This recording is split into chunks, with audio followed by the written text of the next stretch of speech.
संप्रति हाईकोर्ट एवं सुप्रीमकोर्टक विभिन्न राय अनुजाई जदि जड़े कर्मचारी दीर्घ वर्ष धरी प्राय 10 वर्ष बा ताठारु अधिक अनुमोदित पदवी रे काम करुछंती तेबे तांकु नियमित करिबा पई सरकार विचार करिबा उचित। मुख्य बिंदु वर्तमानर स्थिति रे सरकारक नुआ नियुक्ति क्षेत्र रे चुक्तिभित्तिक पदवी अपेक्षा सीधासळख नियमित नियुक्ति को अधिक गुरुत्व देउछंती।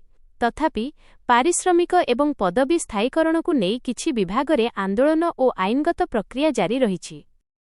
जूनियर शिक्षकंक नियमितीकरण रेगुलाराइजेशन ऑफ जूनियर टीचर्स। मुख्यमंत्री मोहन माझींक निर्देशक्रमे राज्यर प्राय 16,000 रु अधिक स्कीमाटिक जूनियर शिक्षकंकु नियमित करा जाइछि।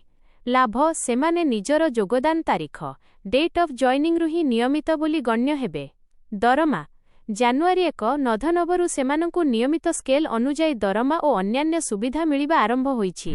2 आउटसोर्सिंग कर्मचारींक आंदोलन और दाबी। आउटसोर्सिंग कर्मचारी माने निजर चाकरी स्थायीकरण एवं समान कामकु समान दरमा दाबी रे भुवनेश्वरर लोयर पीएमजी लोअर पीएमजी ठारे बड़ धरणर आंदोलन करिथिले। बजेटर आशा फेब्रुआरी रे उपस्थापित होइथिबा राज्य बजेट नधनबरे आउटसोर्सिंग कर्मचारींक दरमा वृद्धि एवं सेवा शर्तावली रे संस्कार पई आलोचना होईछि। फेडरेशन सूचना ओडिशा आउटसोर्सिंग कर्मचारी महासंघ सरकारंक सह आलोचना जारी रखिछि। स्थायी नियुक्ति पई सरकार एक निर्दिष्ट नीति पॉलिसी आनिबाकु विचार करुथिबा सूचना मिलुछि। 3 अन्यान्य चुक्तिभित्तिक नियुक्ति ओपीटीसीएल और अन्यान्य विभाग। नूतन विज्ञप्ति ओपीटीसीएल एवं अन्य किछि सरकारी संस्थारे अवसरप्राप्त अधिकारी मेडिकल ऑफिसर एवं टेक्निकल स्टाफंकु चुक्तिभित्तिक भावे नियुक्ति देबा पई विज्ञप्ति प्रकाश पाइछि।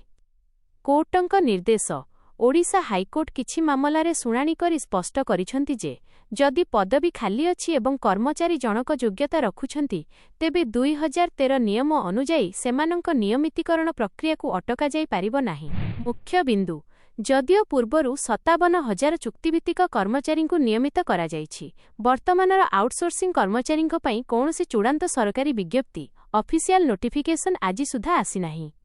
सरकार एक कमिटी माध्यमरे एहार अनुध्यान करुछंती।